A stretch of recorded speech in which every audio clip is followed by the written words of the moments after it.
Hyper ఆది వల్ల జబర్దస్త్లో ఉన్నటువంటి అమ్మాయిలందరూ కూడా షో నుంచి మాయమైపోతున్నారు, మానేస్తున్నారు అంటూ ఇప్పుడు సోషల్ మీడియాలో మాత్రం పెద్ద ఎత్తున హైపర్ ఆది గురించి ఒక చర్చ సాగుతుంది. ఇప్పుడు మరొక యాంకర్ కూడా ఒక షోస్లో కనిపించట్లేదు.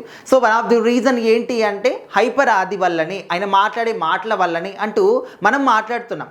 సో ఇందులో ఎంతవరకు నిజం ఉంది? నిజంగానే హైపర్ ఆది వల్లని తను మానేసిందా? అసలు తను ఎవరు అంటే అందరికీ తెలుసు, రీసెంట్గా మనకు జబర్దస్త్ షోకి కానీ అండ్ అదేవిధంగా శ్రీదేవి డ్రామా కంపెనీలో కూడా హోస్ట్గా కొన్ని రోజులు కనిపించారు.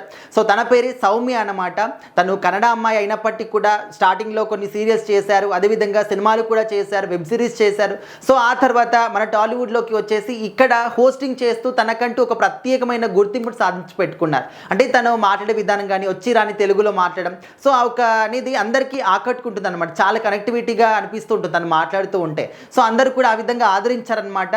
సో ఉన్నట్టుండి ఇటు జబర్దస్త్లో కనిపించట్లేదు, అదేవిధంగా శ్రీదేవి డ్రామా కంపెనీలో కూడా కనిపించట్లేదు. అసలు రీజన్ ఏంటి? ఏదైనా హెల్త్ ఇష్యూస్ వచ్చాయా, లేకపోతే పర్సనల్గా ఏమైనా ప్రాబ్లమ్స్ ఉన్నాయా? సో ఈ విధంగా అందరూ కూడా ఆలోచిస్తున్న క్రమంలో హైపర్ ఆది పేరు అనేది అందరినీ కూడా కలిచివేస్తుంది. అరే అప్పట్లో అనసూయ గారు కూడా తను మానేయడానికి హైపర్ ఆది మాటలే కారణం అని చెప్పేసి పబ్లిక్ అని చెప్పారు కదా. మరి ఇప్పుడు కూడా హైపర్ ఆది కారణం వల్లనే సౌమ్య కూడా మానేసిందేమో అటు జబర్దస్త్లో కానీ, లేకపోతే శ్రీదేవి డ్రామా కంపెనీలో కానీ అని చెప్పేసి కొంతమంది అభిప్రాయపడుతున్నారు. అయితే ఈ రూమర్స్ వస్తున్న క్రమంలో సౌమ్య గారు రీసెంట్గా ఒక ఇంటర్వ్యూ ఇచ్చారనమాట. ఆ ఇంటర్వ్యూలో మాట్లాడుతున్నప్పుడు ఈ క్వశ్చన్ అడిగారు అనమాట. అక్కడ ఏంటి అంటే, మీరు ఇక్కడ కూడా కనిపించట్లేదు, దానికి కారణం ఏంటంటే హైపర్ ఆది గారు అని చెప్పేసి చాలామంది అంటూ ఉన్నారు, ఇందులో నిజం ఉందా అని చెప్పేసి అడిగినప్పుడు తను మాత్రం అసలు ఇందులో ఏ మాత్రం కూడా నిజం లేదండి, ఎందుకంటే హైపర్ ఆది అసలు స్టేజ్ మీద నేను ఏ విధంగా మాట్లాడాలి, ఎవరితో ఏ విధంగా ఉండాలి, అండ్ ఎవరికి ఏ విధంగా రియాక్ట్ అవ్వాలి, ఏ సమయంలో ఏ విధంగా ఉండాలి అని చెప్పేసి అన్నీ కూడా నాకు ఒక గురువులాగా నేర్పించారు.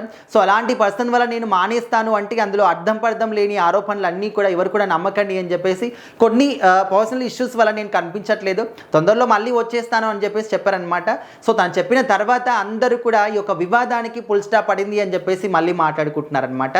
బట్ జబర్దస్త్ నుంచి ఎవరు మానేసినా, ముఖ్యంగా అమ్మాయిలు అది హైపర్ ఆది వాళ్ళని మానేశారని సర్వసాధారణంగా మాట్లాడుకుంటూ ఉన్నారనమాట. ఎందుకంటే ఆయన కూడా అప్పుడప్పుడు ఆడవాళ్ళపైన మితిమీరి కొంచెం లిమిట్స్ క్రాస్ చేసి కూడా డబుల్ మీనింగ్ పంచులు వేయడం కానీ, లేకపోతే కొంచెం కించపరుస్తున్నట్టు, తక్కువ చేస్తూ మాట్లాడుతున్నట్టు కూడా కొన్ని సందర్భాల్లో ఉంటుంది. బట్ ఆ విషయం పట్ల కూడా చాలామంది ఫైర్ అయ్యారు. సో ఆ విషయం కొంచెం సరి చేసుకుంటే బాగుంటుంది, కానీ మిగతా అంతా కూడా ఆయన కామెడీ టైమింగ్ కానీ చాలా అద్భుతంగా ఉంటుంది. సో ఇలాంటి ఆర్టిస్టులు మాత్రం చాలా చాలా రేర్గా ఉంటారు.